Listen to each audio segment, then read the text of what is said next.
السلام علیکم ورحمت الله جناب نن سره داسې شخصیت ناست دی ماشاءالله ضمیر خان ضمیر صاحب چې تاسو ټول پیژنئ موږ را روانو ماشاءالله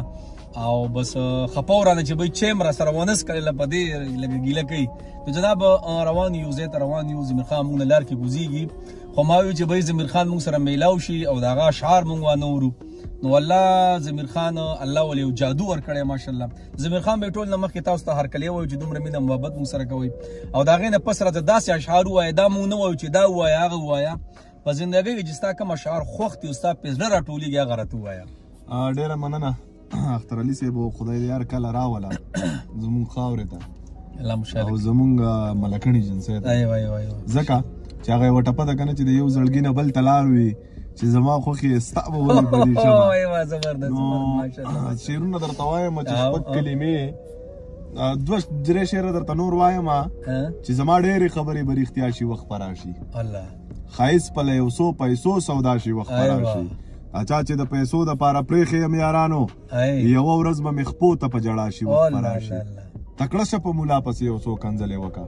په کور کې به د خپل بچی ملا شي وخت به راشي تکړه شه په ملا پسې یو څو کنځلې وکړه په کور کې به د خپل بچی ملا شي وخت به راشي او د وخت پرغونه دقسې د جبر قلار نه شي یو بل موسی بدل ته را پیدا شي وخت به راشي او چې کله مې دا جیب د قید اعظم بابا نه ډک شو ناشنا خلک په هم زما اشنا شي وخت به راشي او چې ښه بد قسمته یم شک مې په خپل ځان پیدا شي چې زه یار کم بیا شپږ سوه یاران پیدا شي یار په دې دور کې خو شعر لیکل بیخي کوپر دی زه چې یو یم بیا یې وروسته شاعران پیدا شي نه جي کشمیر ازادول څه دومره ګران خو نه دي چې 313 زاړه مسلمانان پیدا شي نه جي کشمیر ازادول څه دومره ګران خو نه دي چې 313 زاړه مسلمانان پیدا شي چې د دعاګانو یو سیله وه چې زمانه لاړه زه مسافر وم چې مور مې د دنیا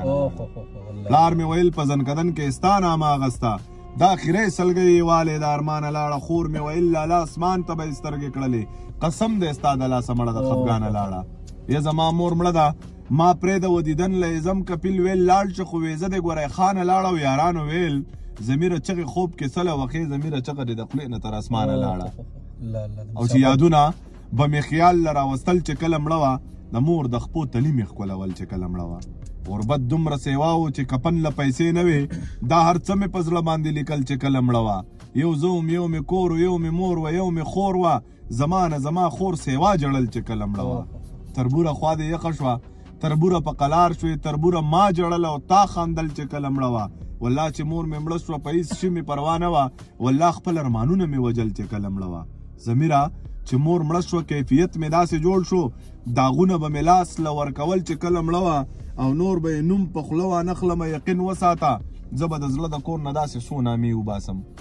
دومره پیسې راکړه چې چا له پیجامې واخلمه دومره رانه کړې چې د چا نه پیجامې وباسم چې نور به یې نوم په خوله وانخلمه یقین وساته زه به د زړه د کور نه داسې څو نامې وباسم دومره پیسې راکړه چې چا له پیجامې واخلمه دومره را نه کړې چې د چا نه پیجامې وباسم او څو شعرونه دې درته نور هم ډالی وي چې مرګ دې راځي خو چې په زړه مې ارمان پاتې نه وي مخکې دې مړ شي چې مې وروسته جانان پاتې نه وي فیسبوکي دور دی 2-3 کلونه وروسته ګوره دې معاشره کې به انسان هم انسان پاتې نه وي فیسبوکي دور دی 2-3 کلونه وروسته ګوره دې معاشره کې به انسان هم انسان پاتې نه وي او په سپینه ګیره له شرابو که توبه وکړمه دا توبه نه ده دا په ما کې به توان پاتې نه وي طاقت به پکې نه وي لګا